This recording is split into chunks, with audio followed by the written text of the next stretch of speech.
going on, guys? We got episode 8 of the Flight Performance and Fitness podcast. I am Dylan Gutile. We got Jared Collinson here. And we got special guest Trevor Rappa, Resilient Performance in Physical Therapy.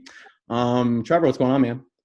Not much. How about you guys? Thanks for having me on. I really appreciate the opportunity to talk shop with you guys. Thanks for coming on, brother. We're going to jump right in. So I understand you have a product coming out, and it's some change of direction, return to play.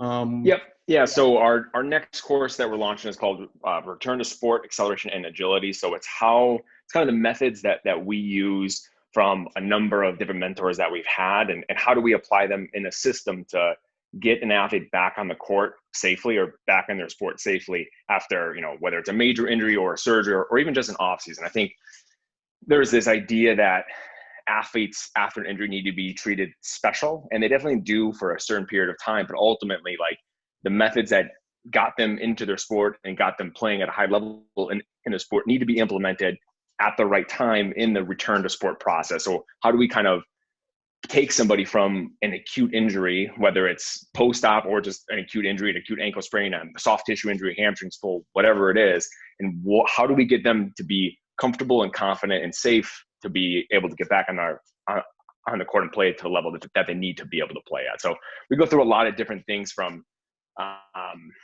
just the biomechanical principles and laws of physics of how people move and why they move the way that they do, and what are the different movement patterns and skills that athletes of every sport have to be able to execute at a high level. And then how do we take, somebody who doesn't have the strength requirements, how do we get them strong safely? How do we get them progressed into different plyometrics? How do we prepare them for the physical demands of their sport? To again, ultimately just get them back and playing at the level that they need to. Because if you look at tons of athletes get back to sport, whatever that kind of means, but they're like a shell of their former self. So our goal is always like to make people like just a savage again when they get back on the field. And I think that's kind of the mindset that I bring to the athletes that I work with, is I want them to not only get back on the field and to be able to play, whatever that means, but to actually play at a high level. So that's kind of the goal with this course. And so, I mean, it sounds like there's a huge strength and conditioning kind of emphasis on the whole therapy process. Were either of you guys strength and conditioning coaches before? So all three of us who own Resilient, me, yep, Greg, and Doug, all were strength and conditioning coaches prior to becoming physical therapists. And all of us played college sports. So all of us have an athletic performance background, which has really influenced how we approach the rehab process really with anybody. Because I think that's so much of it too, especially when it comes to return to sport, you have to understand the demands of what the athlete needs to get back to, and then to be able to kind of whittle down through layers of regressions and progressions to get to where they currently are. So how do we take them from where they currently are and then get them to where they need to be without skipping huge steps? That's where other injuries and things occur in the rehab process, is when you're doing something they don't have the requisites for, whether it's a change of direction or agility based activity, and they aren't really ready for it. So how do we kind of determine if somebody's ready for that based upon the actual training process? Because that's kind of something that we always talk about, is the assessment is training. What you can do in training tells me what you can do. And if it's easy, then I got to find a way to make it a little harder. So understanding that idea, I think has been a huge impact for us as both performance coaches and as physical therapists, to again kind of take somebody along the entire spectrum from post-op surgery to getting them back on the field.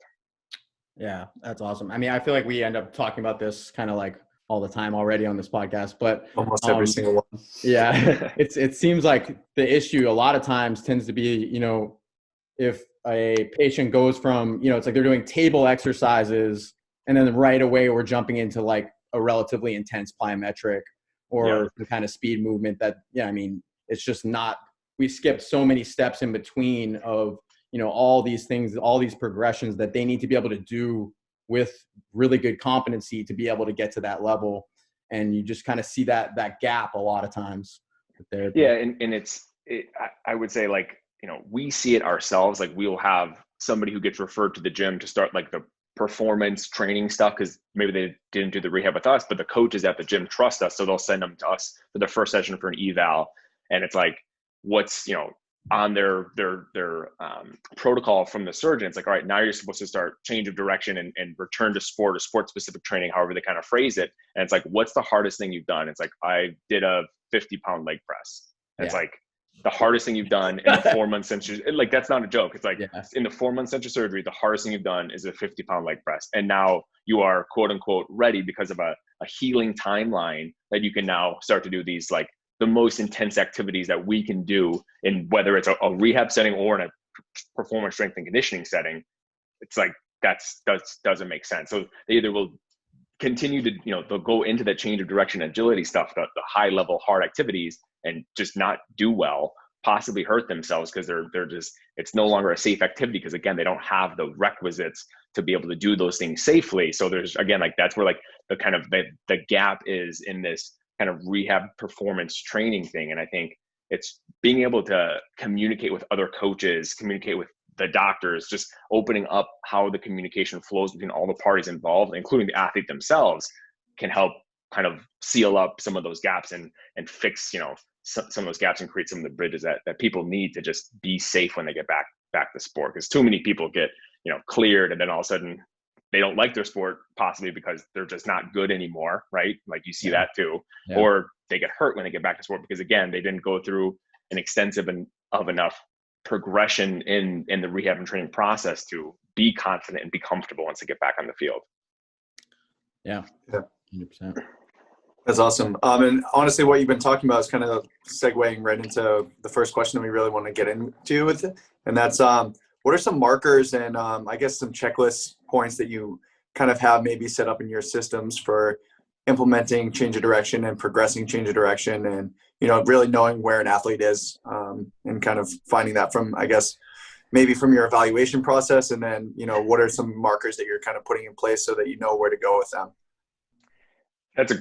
It's a really like a great question, because there's so many things that I think that we look at often without even understanding that is making an impact on our decisions. You know what I mean? Like we have so many things that when they come in, like, I kind of do a quick eval almost every single time I see somebody. I check some ranges of motion just to make sure things kind of look how I want them to look, so to speak. So, like, if we're going to go kind of start, like, at the far end of the spectrum, it's like, we have to make sure people, when we're talking about coming off of a surgery, it's like they have the range of motion back, they have the local muscular endurance and muscular strength to be able to control whatever joint was cut into or tissue was injured, whatever it kind of is. And then can they, like, use that joint how they should with just normal strength and conditioning type of moving patterns? Like, can they squat like they should? Can they lunge like they should? Can they deadlift like they should? Just all of those things to make sure that they can do them appropriately, with high levels of competence. So that's kind of like the beginning of that whole process, right? But I think about change of direction and agility. We kind of talk about that later, how change of direction and agility are different things, and people do agility different than they do a change of direction drill. But ultimately, like, the ability to change direction is redirect our momentum. So you have to be able to apply force in the ground to be able to change our momentum. Anytime you're changing momentum, anytime that you're redirecting your center of mass, there's a braking component to it and there's a propulsive component to it. So I think about it in that way. It's like, most people, when we think of weight room stuff, it's very, like, propulsive, it's concentric muscle activity, versus when we think about the ability to change direction, there's a huge eccentric component that athletes need to be able to handle. So my first step is I do a ton of, like, snap downs, tons of different variations of snap downs to make sure that, like, they're loading the joints how I want them to load them. So that's kind of my first checklist of, like, can you do these things well enough? Can you handle a higher level force than just, like, a body weight movement, because we're adding some momentum with aggressive arm actions and kind of pulling yourself into a fall and hitting the brakes and stopping yourself immediately. Because if you can't do that, then it's like, well, then why am I going to go do something way harder, like actual shuffle cuts or low box shuffles and some of the other things that we do? You got a question, Dylan? Yeah. Do you do any external load with that generally? Do you end up adding external load, or do you try to increase the progression more through, like, velocity and like intent? More through velocity and intent initially. I will add later on, like, some of the fake throw series, like the stuff that Lee Taft created, because that is a great way to get people to just turn on the brakes. But like just adding, like first we'll start with toe drops, right? Up on the balls of your feet, fall, catch yourself. That's kind of my first starting point. And then after that, then we can add in the different arm actions where you're adding that angular velocity of the upper body to, again, just increase the momentum that the lower extremity has to stop. And I'll do like just regular with getting into a split stance position, going into like a lunge position. I mean, there's just so many endless variations that you can do with that. So that's kind of like typically where I start. And then from there, it's like, okay, what's the next level of an eccentric activity? It's going to be some form of jumping. So it's starting with like easy double leg hops. Then progressing to single leg hops and skipping, and just all of those plyometric activities that they ultimately need to be able to do in sport, because that's what change of direction and cutting and all that stuff is it is plyometric. And I think we don't think of it oftentimes as that, but it really is, because of that large eccentric component, and then using the energy from the eccentric contraction to then move your center of mass somewhere else. So that's kind of how I kind of start with that progression of what are my markers of what they're comfortable with. And that's why I'm like, again, I reference Lee Taft a ton in this course. He's just been a huge influence on me. And when how he breaks down the 7 fundamental movement patterns that athletes do, I think when you understand that, it makes what we see so much simpler. Because then it lets you progression. For someone like me, where I'm taking somebody from like acute injury back to sport, my progression is so linear and step by step, because like, right, cool, once you can do the snap downs, right, and we can do some easy jumps, now let's just like start practicing these patterns and skills. And that's another thing that I think makes a difference, is you can introduce all of these athletic movement patterns at relatively low levels because of the low velocities early on in the rehab process. It just gives them time to practice the skill itself, because all of them are skills, and it gives them time to build confidence as they again just get comfortable moving their body that has been, coming off of an injury, because so much of it too is just confidence. Like, it takes a long time for athletes to get confident again coming off of an injury, and like, how are you going to be confident if you're not practicing stuff? So how do we practice it at a low level, and then how do we progress it throughout, and we progress it with different loads and velocities and speeds, and just increase the intensity throughout the whole process. Yeah, I love what you said there. Really just touching with, the different contractions, a lot of the weight room stuff being obviously concentric, and starting out with a lot of more isometric and eccentric work, because that's where you're going to get a lot more of the sensory motor competency. And when things are a lot slower, that's when they're actually going to be able to feel their bodies a little bit more. And that's where you can kind of coach those positions a little bit more. And like you alluded to, like, there's a lot less stress there, right? When there's no crazy amount of external load, or there's no crazy amount of, velocity or magnitude to their movements. It's like, that's where we can really drill home what we want them to get back to, and just in a much, more simplistic form. Well, and not to mention, you're also slowly building the tissues back to a point, it's like you're doing enough volume, enough reps at this kind of low intensity, low magnitude to build back up, so you can actually ramp that intensity up, so it's like a combination of practice and actual building of strength. Yeah, exactly. And I think people like undervalue that like tissue idea. It's like, if you haven't loaded that tissue and then you go and try to load it inappropriately, whether it is with too much speed or too much volume or whatever it is, it's like, that's a recipe for like some aches and pains that just kind of don't need to be there. So like during that whole earlier part when we're restoring range of motion, getting strength back, it's like, it's just tons of isometric or static holds and just different variations to get them creating tension in good positions that's going to control the joints how they need to be controlled later on as they get into like, performing a hip turn and a rotational cut and all these different higher level movements that, again, you need a lot of strength and a lot of control to be able to handle. Yeah. As far as volume with that, I think a lot of it is obviously going to be, there's going to be a level of like coach's eye, and just kind of you're going to judge when the competency is sort of dropped off, and that's probably time to cut it off. But do you have any ways that you're tracking the amount of load, the amount of volume, as far as like, numbers of change of directions or that kind of thing, or numbers of? I would say like that really depends on like the intensity of what we're currently doing. Like, so when I'm introducing like those athletic movement patterns and like low level cuts, and I say low level meaning like their momentum going in and out of the cut is not necessarily super high. I just have them going at whatever speed they feel comfortable with. Mm-hmm. So I'm not really coaching. I'm not really trying to get them to push themselves super hard. Like, I'm not saying go as fast as you possibly can. I'm like going at a speed that feels comfortable where like they're hitting the positions I want them to hit. Because if an athlete is not strong enough and they're trying to do an activity at a force or a velocity that they're not comfortable with, they're going to do it inappropriately. Like, they're going to use a strategy that I'm kind of not looking for.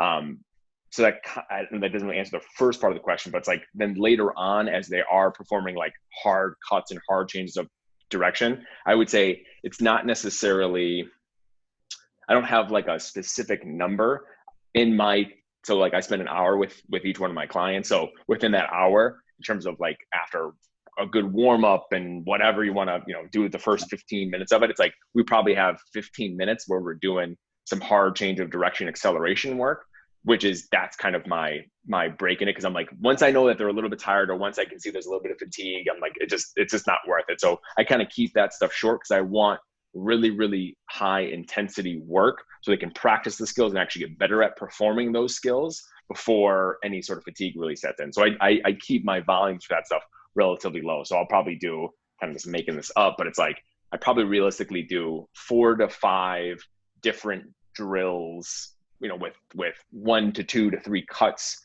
and you're probably doing like 4 to 5 sets of each one of those. So if you like do the math, it's probably like, 40 to 50 changes of direction, roughly, kind of somewhere in there, give or take. But if I ever see somebody that looks like just not passing my eye test anymore, it's like, it's over. And that's why I think like we always talk about like having a model of movement. If you have a model of movement, if they're meeting my model of movement, like I'll keep going.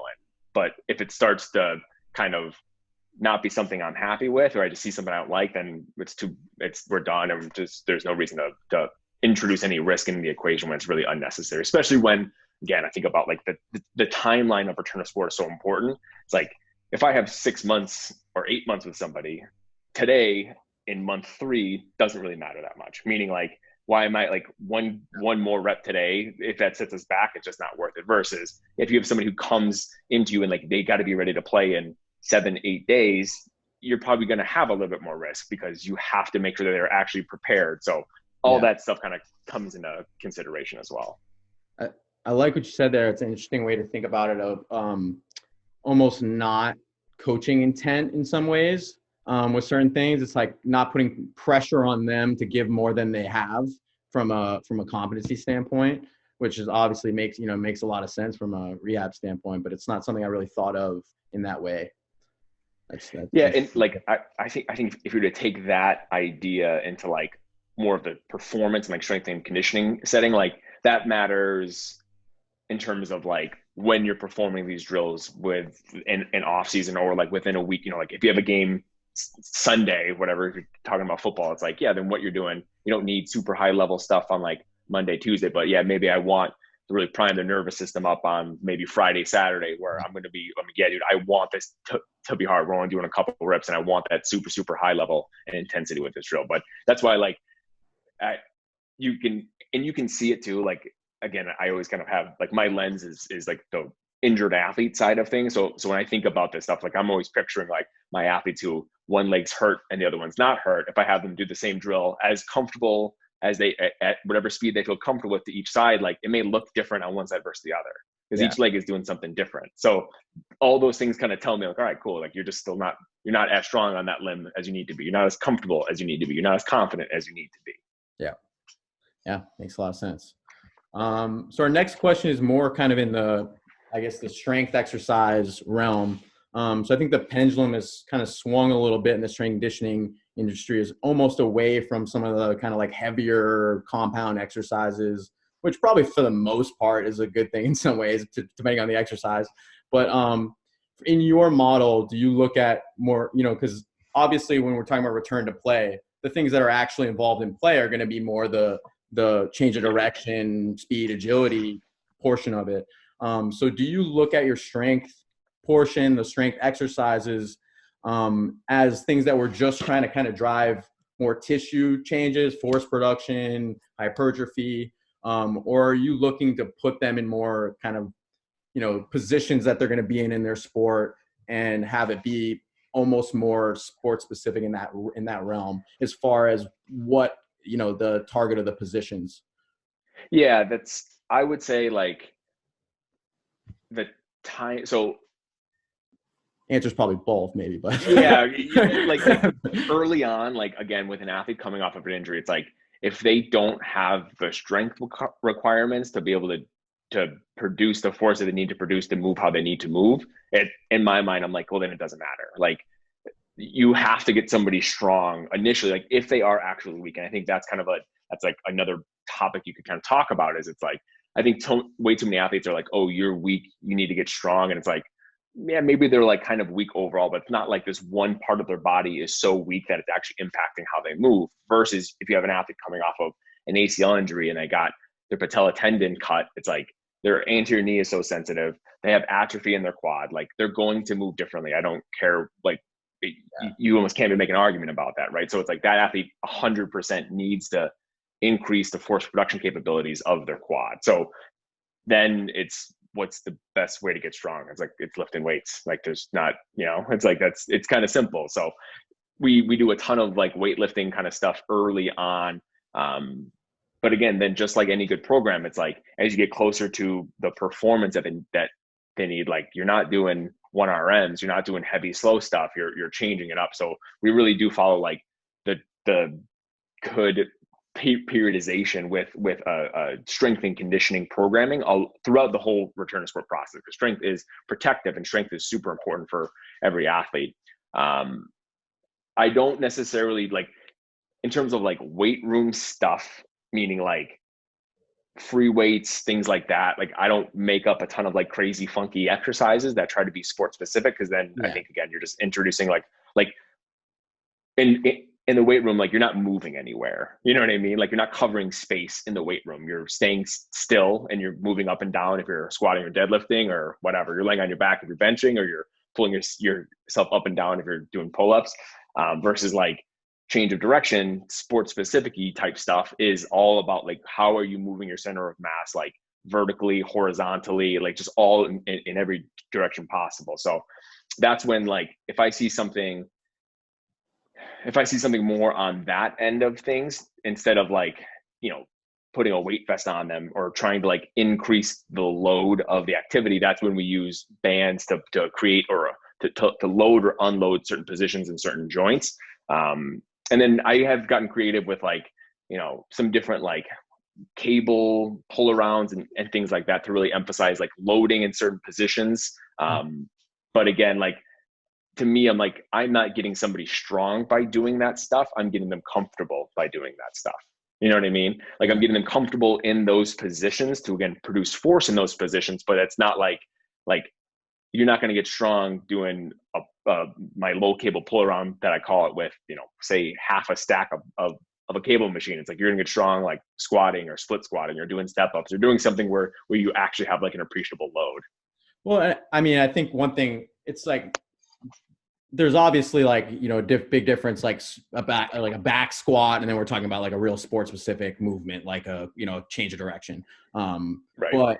But then there's also this other realm of movements that are more, lateral lunge, kind of like that kind of thing, which is a little bit more on that realm of, frontal plane movement, getting into your hips, pushing up, you know what I mean? I guess it's like, that's kind of more like my question, like how much are you thinking about that? Or based on the time you have, you're going to gear most of it towards like, all right, strength, we're just going to maintain some strength, essentially build as much as you kind of need from just like a perspective of overall kind of strength, and then sort of, you know what I mean?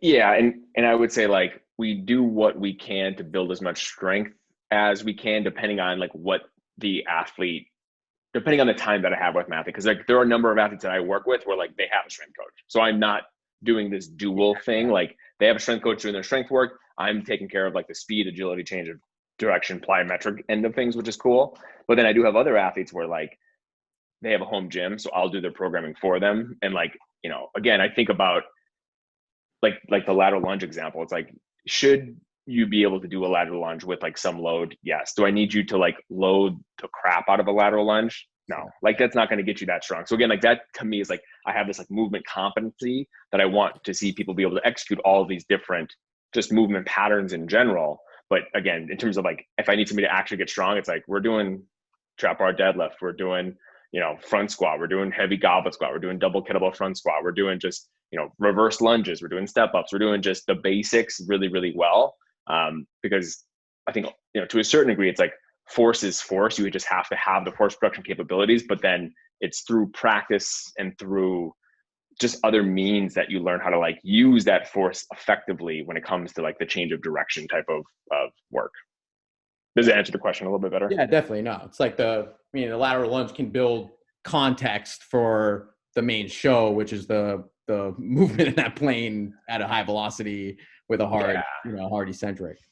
Yeah. And cause like you, especially like on social media, it's like you see stuff, it's like, we're working on, a cut here in this position. I'm like, no, you're not. Like you're doing a lateral lunge. You're not working on a cut. Like a cut has velocity to it. Like a cut doesn't take 5 seconds. Like your lateral lunge takes 5 seconds. You may be getting in like similar joint positions and going through a similar like movement sequence and loading similar muscles, but it's not a cut. It's completely different. So, right. So it's like, you have to, if you want to get strong doing that, great, do what you need to do, but don't say that like that is transferring to other activities that are just completely different in nature. It's like doing, if you can push a prowler with 1,000 pounds on it, that doesn't mean you're going to be like, have the greatest 5-yard acceleration in the world. It's like, no, you are really good at super long ground contacts and pushing forever, but you don't have forever to push when you're accelerating. It just, maybe you're building some specific strength in those positions and that's cool, but it's not the same skill because they're all of those movements, sprinting, accelerating, shuffling, lateral running, jumping, hip turning, like all of them are skills, and it takes reps and practice for those skills to actually get better at them. Awesome. One question before we go to the next thing that's going to be a pretty big change of pace, just about that. What are your thoughts as far as like how much cueing are you doing on a lot of these drills essentially? Because that's another thing. I know like we're pretty intense about having things look the way that we like. We have a pretty set zone movement model, and we want joints to be lined up a certain way. And I would say we use a lot of the LETAF tools, a lot of different feedback tools to kind of get what we're looking for. But how much are you trying to let the athlete organize that themselves, and how much are you really on them as far as their cueing? If I see something that's an interesting point, because there's a lot of things that I'll see with athletes that I'm like, they're trying to do that because they've been told to do that before, and it's wrong, right? So like a hip turn is a really good example of that. Like if you work with basketball players, a lot of basketball players have been taught to do a drop step instead of a hip turn. So it's like, okay, so what are you doing? And it's like, I'm trying to pivot out of this. I'm trying to drop step out of this. And it's like, all right, just let your feet move. So like I have I shouldn't say a ton. I have like 6 or 7 cues probably that I am like on repeat with all day long, just to get athletes out of their head and moving. Because I think if the intensity and their intent is high enough, they're going to do what I'm looking for if they're strong enough, and if I put them in a good position, and if it's at the right skill for them, right? So it's like, if you, especially with like harder agility stuff where there's more like environmental things going on and the task is a little bit more complex and there's other things that they got to kind of handle at one time, it's like if that level is too high for them, they may freeze and not move like they're supposed to move. So it's like, we have to give them the appropriate task for where they are from a skill standpoint. So sometimes like if I give somebody something and I just don't like the way it looks, I'm like, hey, it's probably just too hard for them right now. So I got to dial down just kind of what I'm doing. But then there's like tons of cues, like when I'm doing some of my like reactive ball throws and getting people just to find different push off angles and reposition their feet and just become fluid and dynamic in their movement, where it's like my cues become very simple. And it's like, give me that, just make that first step quicker. Just let your feet move. Because athletes, I think, get too, we become perfectionists with things. So it's like, they're thinking about a million things. They're thinking they should do this and that. It's like, no, dude, if you just let yourself go, you're probably going to do it right. So I try to keep my cues like really open-ended and simple. And I'm not afraid to like change my cue on the next rep if for whatever reason it didn't click with that athlete, right? I know what almost every single drill that I do, I know exactly what I want to happen. And if it doesn't happen, then maybe I got to change the constraints of the drill. Like there's so many different things that we can manipulate to get the movement to be executed kind of like we want to, right?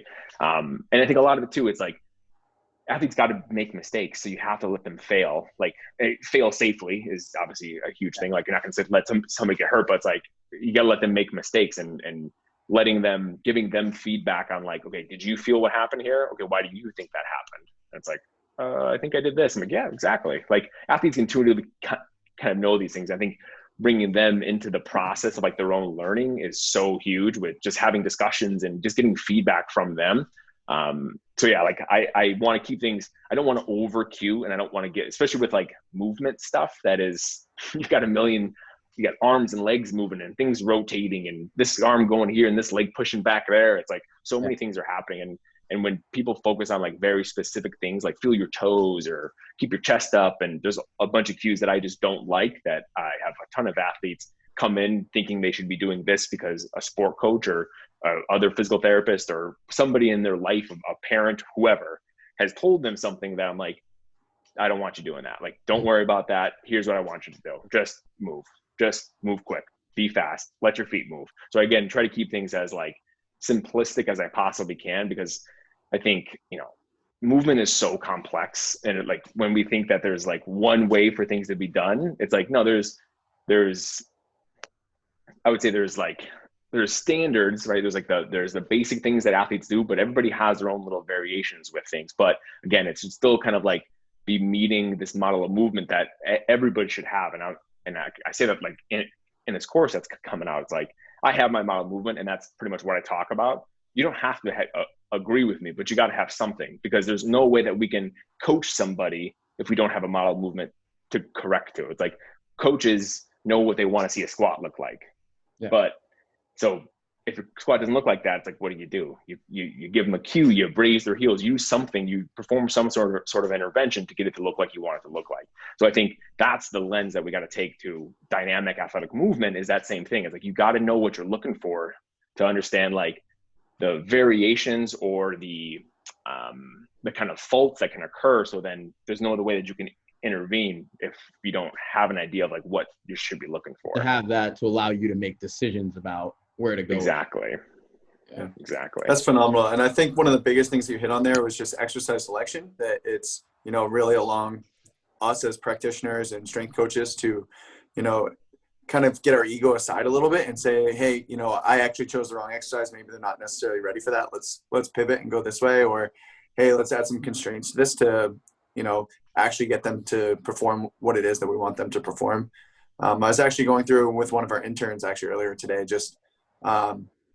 we had an SLDL, and the SLDL is probably something that so many like early strength coaches are just very married to, and probably comes like out of a lot of Mike Boyle stuff. And, it's just, I don't know why for so long I was just so eager to like jam the SLDL into so many programs.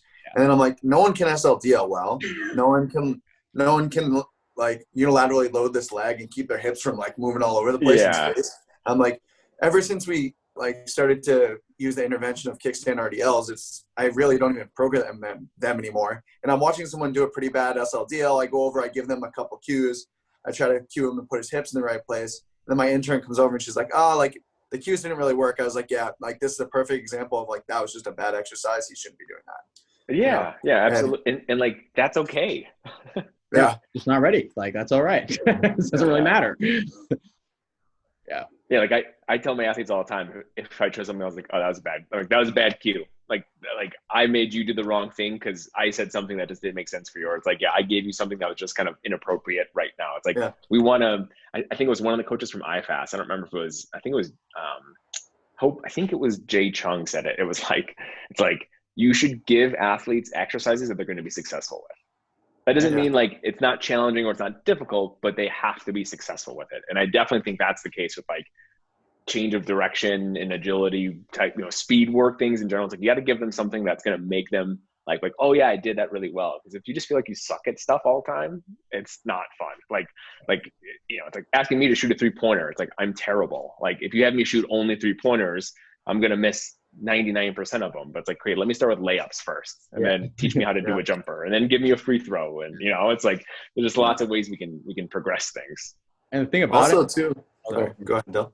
All right. The thing about it is it sucks both ways. Cause like if I'm watching, I don't want to watch some kid do a shitty lateral shuffle and like, Totally. change direction. And he doesn't want to just get continuously cued on something and get frustrated with it. So it's just like, what are we doing here? Like, yeah, let's give him something he can do. Totally. Yeah. I was just going to say, like, I think the more you're cueing, you're probably realizing that you put a bad exercise out there. If I have to cue over and over and over again, and I'm just like fumbling over cues and just throwing these things out, it's probably a bad exercise selection, and probably should give them something that you don't have to cue as much.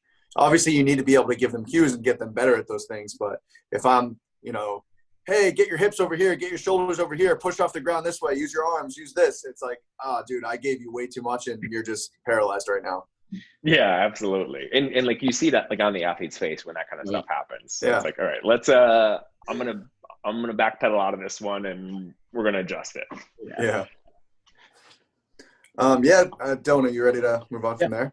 I love the content that we've been getting through. So this is a little bit of a pivot from the X's and O's of kind of what you do, and it's probably a little bit more close to home. I know Dylan and I went into flight performance not really having much of a business perspective at all, and we made a lot of mistakes. So we love to hear people similar age running their own businesses and stuff like that. What were some things that you maybe would take back or would have done things differently? And then I guess what was probably the number one thing that has been very successful for you guys? Yeah, I mean, I love thinking about that stuff too, because there's so many like we talk about it all the time. It's like we had a lot of things that like I can't even explain the reason, but that happened for good results came from it, right? I would say like the number one thing that we were fortunate with was that like we were pretty good at like what we did right away. So we were the same boat. Like I grew up with like my parents have owned a business together like my entire life. So I've always had like that kind of entrepreneurial like risk. Like I'm not risk averse. I'm happy to just like I believe in myself. I'll try things. Like I'm not afraid to fail. Like so that's a huge kind of like plus. But then when you like get into the real world and you have a business and you don't know what to do from like the business standpoint, is like, oh shit, man. Like we made so many mistakes and like trusted, listened to things, because I'm sure you guys have the same boat. Like the number of people that like, hey, we'll do this for you and we're gonna help you out. It's like I think like the number one learning lesson like right away, like in our first year was like, you cannot rely on anyone but yourself. I would say that is like the number one lesson that I learned like in the first year of learning the business. And like part of it I think is like, my mid-20s like naiveness and thinking that like, everybody wants to help each other and that kind of stuff. And it's like, that's kind of like not the case necessarily. Like I think people have really good intentions and I don't think I really don't think people have like bad intentions, but not everybody follows through with like what they do. So I think, there's a lot of opportunities that we thought were going to come because people were going to give them to us or help us with them or whatever. But it's like those things fall through left and right all the time. So I think like learning that you have to only rely on like who your team is and is huge. And then I would say like the number one of my like our mistakes that I would say all of us as business owners, you feel that because like your business is your baby, like it's your lifeblood, it's what brings you income, it's what keeps a roof over your head, like it's everything to you. You don't want to like give up responsibilities and divvy out responsibilities, like let go of some of the other parts of the business. So like we're lucky that there's 3 of us, so we each kind of have our own responsibility within running the business. But then it got to the point where it's like we had finally built up a caseload enough, but we're still trying to do all these other business things that you kind of get pushed aside and you forget about and you're just not staying on top of. So it took us like way too long to hire an admin. But like once we did, and she's just changed our business, and it's been ridiculous just to have somebody who kind of keeps all the pieces together a little bit more than the 3 of us were, because you get so focused on just like your day-to-day treating or coaching or whatever it is. So yeah, I think like I mean, I could list a million more mistakes that we've made, but I think that's like the big one was like, don't be afraid, like find the right people to give responsibility to, but like you cannot try to do everything yourself. I think like your work-life balance and stress just goes all out of whack if you're trying to handle everything yourself. Like you got to find good people to trust and good people to kind of like bring into the family and bring into the community. Yeah. I mean, both those points that you brought up are legitimately probably what me and Dylan's, top 2 points are, just delegate, and Yeah. bring the right people in. And, like you said, it's, if you're really, talented at your craft and you're really passionate about it, people are going to see that and people are going to want to, work with you. And I think that's, Dylan and I say it all the time, like, we screwed up so many things from the business perspective, but that's the one thing that probably allowed us to, keep our doors open in those first couple of years, was just that everybody loved what the experience that they got with us. But yeah, man, it's it's kind of painful to look back on sometimes, Oh, I agree. Like, I mean, that's something, people ask us about that, like running your own PT business and stuff. And it's like, you have to be a good clinician first. Like, I don't care. You could have like the greatest business plan. You could have the greatest funding, the greatest facility, like whatever. But if you like just don't have the skills yet, and it doesn't, it's not like saying you will never, but it's like, if you're just not confident in your own ability right away, it's like, then don't do it. Like you have to have some to be able to prove like your worth with what your skills are first. That's something, I'm sure you guys have experienced this too. Like everybody thinks owning a business is like sunshine and rainbows. It's like, it is not. Like there's dark days, there's great days, there's bad. It's all over the place. That's just kind of like the way it is, which personally, that's one of the things that I enjoy about it. But it's like, if you don't have, like I said, if you don't have those skills to be able to like handle those things, it's not worth the stress, because it's not for everybody. Like I tell people that all the time. It's like, dude, owning a business is not for everybody. No. I mean, I think we just spoke to it.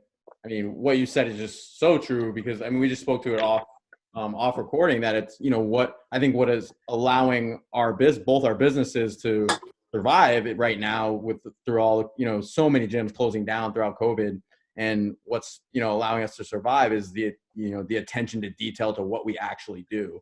And the fact that, like our number one goal from the beginning was to be really the best we can be at our craft, and then it's right. Obviously the financial, the business aspect is amazingly important, but it's like we came in as practitioners, and that was kind of that was our role initially, not business owners, Yeah. It's like, and like that. Sorry, that was to say, like, that's kind of like, that was our goal too. It's like, we wanted to provide like the best physical therapy service we possibly could. It's like, if we wanted to have a model that makes a lot more money, it's like, we would be just like every other PT place where you go and you're treating 9 people an hour for, 15 minutes a person. And it's just like, that's no way from like a actual therapist standpoint. It's like, you would have, I know I would be miserable, and I would absolutely hate it, and I wouldn't enjoy it. But it's like, I want to enjoy what I do. So it's like, you got to design your model just like you guys did. It's like around something that,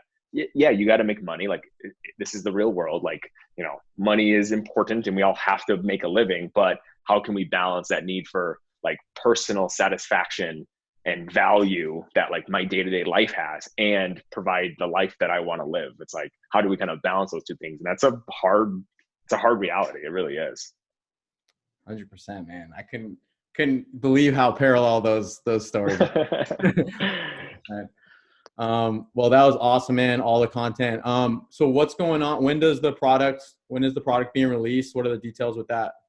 The goal is to have it out and ready to go by the end of March. So we're releasing a bunch of like freebie content kind of leading up to it. So if you guys, your listeners, want to opt in to all that stuff, just go to our website and join the mailing list, because we did a hip lock video. We got why we don't coach a crossover step video coming out, and then some film breakdowns. So and that's one of the things that's going to be a ton in this course, is I have like a million videos of the athletes that I've worked with, and me filming them and then breaking it down and talking over it. Because I think so much of that too, it just helps like the coach's eye develop, just seeing things. I know, like, personally for myself, when I started like learning a lot of this stuff, that was And so I'm like, what is this person looking at? Like, that was always just something that I wanted to know. So I try to like bring as much of that into this course as I possibly could. So there's going to be probably like 2 to 3 hours of just like various video breakdowns of different drills and athletes and that kind of stuff. So yeah, so the course will be launching at the end of March, and then a bunch of freebie content coming out that you guys can opt in for on our website of resilientperformance.com. That is awesome, man. Thanks so much for coming on. I can tell you, I'm a big fan of the podcast and all the content you guys put out. One of the main reasons I just could tell that all the visions are aligned as far as the way you guys look at training and the kind of level of service you're looking to put to your clients and patients. So that's awesome. Thank you. Yeah, thanks, man. I really appreciate this. This is a very fun podcast. Thanks for having me on. I appreciate it. It's fun talking with you guys about all this stuff. You're welcome. Yeah. It's nice to meet to talk about like-minded people from like the business side of things too, because it is fun. Like, I love talking about like the X's and O's of what we do on a day-to-day thing, but I think like that, like, you know, behind the curtain kind of talk about like the business side of things, like people don't like. I think that's I find that stuff. I agree. Like I find that super interesting because I mean everybody's got, you know, a dream, if you will, about like, I mean, when I was a kid, it was like, I wanted to own a gym. That was my number. I was like, all I want to do is own a gym someday. Like, I was like, I don't care about anything else. Like, I just want to own a gym someday. And it's like, yeah, then you like grow up and you think about it. And it's like, whoa, yeah, that's crazy. There's a lot of obstacles. And yeah, it's just fun, like talking about that stuff. It's like, yeah, we were in the same boat, man. Well, it's funny because like the training model stuff, it's like we're all going to have our views and stuff. But I almost felt like with our situation, it's like you almost feel like you know the person well already. you know what they've been through. I feel like I kind of like we can just talk real about this. Yeah, exactly. Awesome, man. Well, thanks a lot, guys. That was episode 8 of the Flight Performance and Fitness podcast. Make sure you listen to us next week. Trevor, thanks a lot, man. Thanks for having me on. I appreciate it. All right. Thank you for listening to the Resilient Performance Podcast. As a thank you for listening, please use promo code PODCAST for 10% off our professional development resources at resilientperformance.com. Also, make sure to sign up for our mailing list to receive exclusive content and promotions.